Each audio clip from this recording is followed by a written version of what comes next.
Life's final moments for celebrities and beloved icons aren't just personal, they become part of their legacy. The last words spoken by our favorite stars offer a glimpse into their final thoughts, sometimes revealing more about them than their entire careers. These parting messages range from profound wisdom to characteristic humor, quiet premonitions to bittersweet farewells. What makes these final utterances so compelling is how they capture the essence of these legendary figures in their most vulnerable moments. Some stars seemed to know the end was near, while others had no idea their casual remarks would become their last. Either way, these final words have become immortalized alongside their extraordinary lives. From Hollywood's golden age to modern icons, these are the haunting last words of 20 beloved figures that will make you see them in an entirely new light. Robin Williams brought laughter to millions throughout his illustrious career, but few knew the inner struggles he battled behind the scenes. The night before he passed away,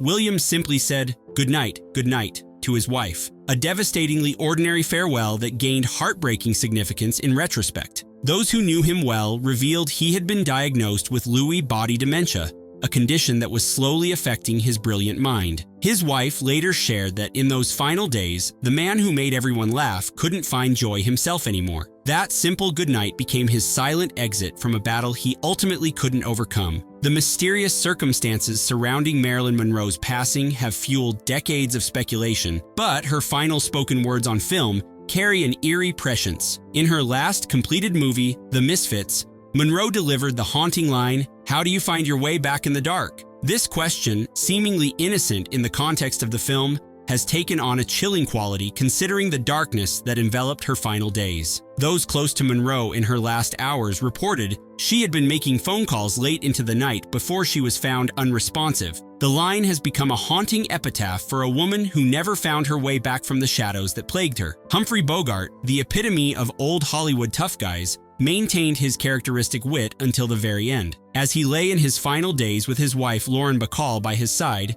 Bogart quipped, "I should never have switched from scotch to martinis." This perfect blend of humor and stoicism exemplified the man who brought Rick Blaine to life in Casablanca. Bacall later wrote that even as his body failed him, his spirit remained unbroken. The legendary actor faced his final chapter with the same unflappable coolness that made him an icon, proving that sometimes the most profound statement is refusing to treat life's end with undue reverence. John Wayne, the quintessential American cowboy, ended his on-screen career with a line that would eerily mirror his real-life finale. In The Shootist, Wayne's character, an aging gunslinger with a terminal condition, delivers the line, "I'm not afraid to go. I've done it already." In a twist of fate, Wayne himself was battling serious illness during filming. When his time came years later, his final words were a simple, dignified, "Thank you, sir," to his caretaker. The Duke, who personified rugged individualism and courage throughout his career, departed with the same quiet dignity that defined his most memorable roles. Elvis Presley, the king of rock and roll, exited with considerably less fanfare than his larger-than-life persona might suggest. His final words to his girlfriend Ginger Alden were mundanely ordinary. "I'm going to the bathroom to read." Hours later, he was found unresponsive. What makes these words profound is their stark contrast to his electric public persona. The man who revolutionized music and had fans fainting at his hip movements ended his journey with the most ordinary of human activities. Friends reported that in his final days, Elvis had been planning a comeback tour, believing his best performances were still ahead of him. The bathroom in Graceland where he spent his final moments has been preserved exactly as it was, a somber reminder that even legends cannot escape life's inevitable conclusion. Bob Marley's influence extended far beyond reggae music to become a global symbol of peace and spiritual awakening. As illness spread throughout his body, the legendary musician gathered his family around him. To his son Ziggy, he imparted his final piece of wisdom: money can't buy life. This profound statement encapsulated Marley's lifelong philosophy of valuing spiritual wealth over material possessions. Those present in his final days revealed that even as his body weakened,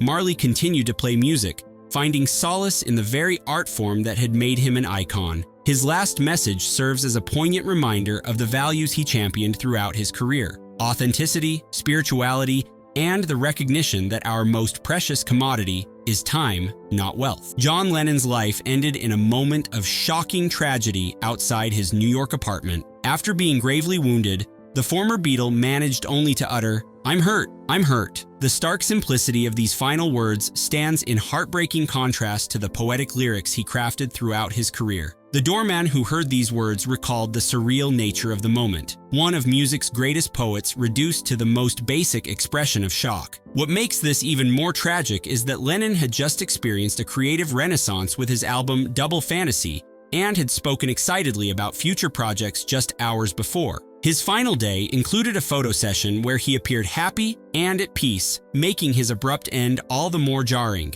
David Bowie orchestrated his departure from this world with the same artistic intention that defined his career. In one of his final interviews before his passing from illness, Bowie reflected, "Music has been my doorway of perception and the house that I live in." This metaphysical perspective came as the Starman was completing his final album Black Star, which many critics later recognized as a deliberate farewell to fans. Those who worked with him on this project revealed he continued creating despite knowing his time was limited, transforming his own mortality into art. His producer recalled that even when too weak to stand for long periods, Bowie insisted on completing the album, leaving behind a final masterpiece that served as both his epitaph and his transcendence. Groucho Marx kept his irreverent humor intact until the very end. As his health deteriorated, the legendary comedian reportedly exclaimed, "This is no way to live." The quip perfectly captured the essence of his comedic persona, finding humor in life's darkest moments. His caretaker remembered that even when confined to bed in his final days, Marx would still crack jokes and maintain the persona that had made him beloved by millions. His daughter later wrote that her father approached the end the same way he approached life, refusing to take it too seriously. Marx's final jest reminds us that his comedy wasn't just an act, but a philosophy, a lens through which he viewed the world until his last breath. Chadwick Boseman's health battle remained hidden from public view as he brought iconic characters like Black Panther to life on screen. In his final text message to a friend about fulfilling a Make-A-Wish request for a young fan despite his own deteriorating health, Boseman wrote, "It broke me, man." This heartbreaking admission revealed the depth of his compassion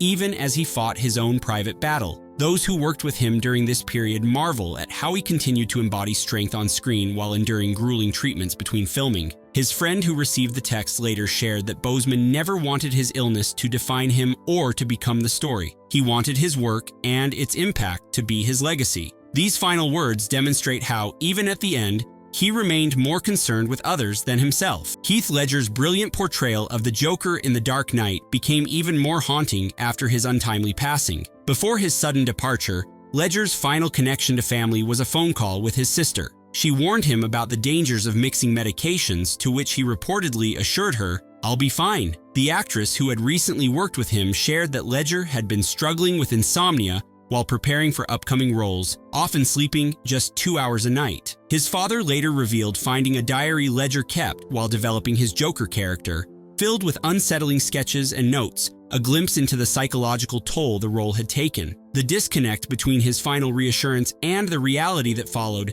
makes his last communication all the more poignant. Leonard Nimoy, forever associated with his logical Vulcan character Spock from Star Trek, bid farewell to fans with poetic elegance.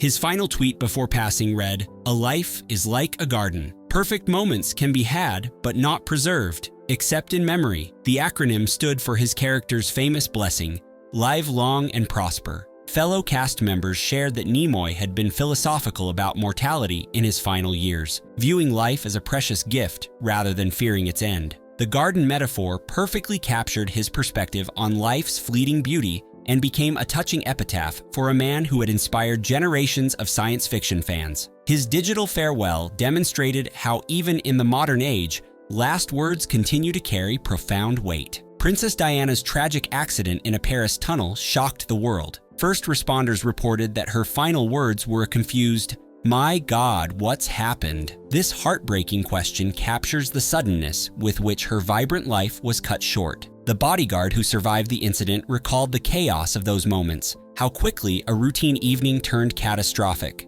What makes these final words particularly haunting is their ordinariness. They could be anyone's reaction to sudden crisis, reminding us of Diana's humanity beneath her royal status. Her bewildered final question stands in stark contrast to her carefully crafted public statements throughout her life in the spotlight, revealing the vulnerable woman behind the princess persona. Steve Jobs, the visionary who transformed technology, reportedly uttered a mysterious phrase in his final moments. According to his sister, who was present at his bedside, Jobs looked past his family members, stared ahead, and said, "Oh wow, oh wow, oh wow." What the Apple founder saw or realized in those final moments remains one of technology's great mysteries. Colleagues who visited him in his final days noted that even as his body failed, his mind remained sharp, still discussing ideas for future products. Some have speculated that Jobs, who had explored Eastern spirituality throughout his life, may have experienced some form of transcendence in his final moments. Whatever prompted his expression of awe, it suggests that even at the end, Jobs maintained the sense of wonder that drove his greatest innovations. Walt Disney, the man who built an entertainment empire on imagination,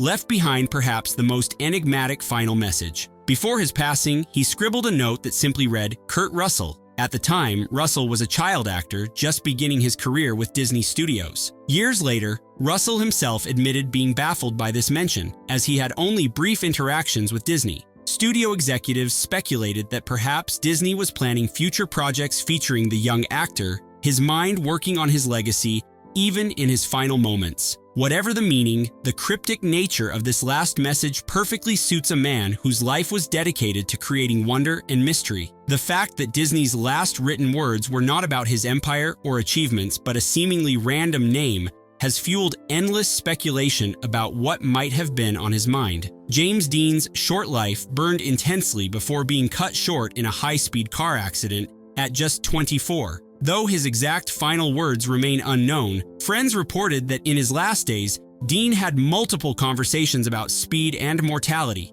To one friend, he reportedly said, "Life can be ended in a moment, so live it to the fullest." The mechanic who worked on Dean's Porsche Spyder recalled the actor's excitement about the vehicle's performance capabilities. Fellow actors from Giant, his final film, remembered Dean's fascination with pushing boundaries, both in his acting and his driving. These conversations about living fast and the fragility of life became eerily prophetic, creating a mythology around Dean that suggested he somehow anticipated his fate, embracing rather than fearing it. Gene Wilder, the gentle genius behind Willy Wonka and numerous comedy classics, spent his final years battling Alzheimer's disease, a fact he kept private until after his passing. In his last lucid conversation with his wife, he reportedly discussed his condition, saying, "I don't want to be remembered for this disease. I want to be remembered for making people laugh." A close friend who visited him in his final days shared that even as the condition progressed, Wilder would occasionally have moments of clarity where his characteristic warmth would shine through. His wife honored his wish by keeping his diagnosis private until after his passing, allowing the world to remember him as the sparkling-eyed dreamer who took us to worlds of pure imagination rather than as someone defined by illness. His conscious choice about how he wished to be remembered reveals the thoughtfulness that characterized his entire career. Jack Sue, beloved for his role as Detective Yamana on Barney Miller, maintained his sense of humor even on his way to surgery. Referencing his character's running gag about making terrible coffee in the police station, Sue joked to his castmates, "It must have been the coffee." Co-star Hal Linden later recalled how this moment of levity perfectly encapsulated Sue's approach to life, finding humor even in the darkest circumstances. The cast later paid tribute to him with a special episode where they raised coffee cups in his honor, acknowledging how Sue used comedy not just as entertainment, but as a way of maintaining dignity in the face of adversity. His ability to joke on the way to a surgery from which he would never recover demonstrated a remarkable commitment to bringing laughter until his final moment. Debbie Reynolds' passing just one day after losing her daughter Carrie Fisher created one of Hollywood's most heartbreaking endings. To her son Todd Fisher, Reynolds' final words were, "I miss her so much. I want to be with Carrie." Hours later, she suffered a severe stroke. Those close to the family revealed that the bond between mother and daughter had been extraordinarily strong despite their sometimes complicated relationship. Friends who spoke with Reynolds after Fisher's passing noted that she seemed to lose her will to continue without her daughter. This poignant coda to the lives of two Hollywood legends seemed to suggest that Reynolds' desire to reunite with her daughter somehow manifested physically, her body giving out when her heart couldn't bear the separation any longer. Her final words have become one of Hollywood's most moving expressions of maternal love. John Barrymore, from the legendary Barrymore acting dynasty, departed with theatrical flair befitting his lineage. When a friend commented on his declining health, Barrymore reportedly declared, "Die?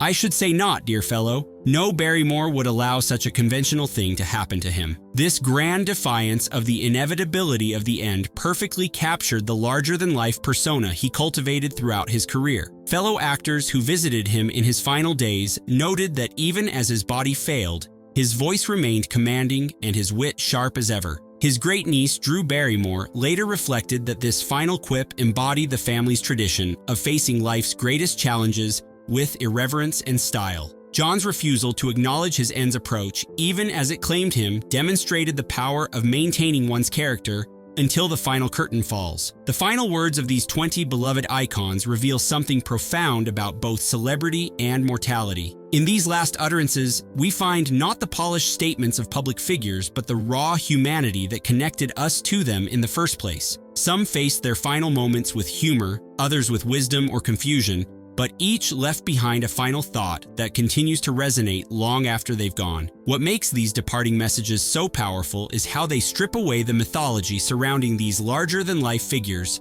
revealing the vulnerable humans beneath the fame. Whether profound or mundane, planned or spontaneous, these last words offer us one final connection to the legends who shaped our culture. They remind us that regardless of fame or achievement, we all face the same ultimate journey. And it's often what we say at the end that reveals who we truly were all along. As we reflect on these final goodbyes, perhaps we should consider what our own last words might be. Will they capture our essence? Will they offer comfort to those we leave behind? Or will they, like so many of these icons, simply reveal the unvarnished truth of who we are when all pretense falls away? In the end, that authenticity may be the greatest legacy any of us can leave behind,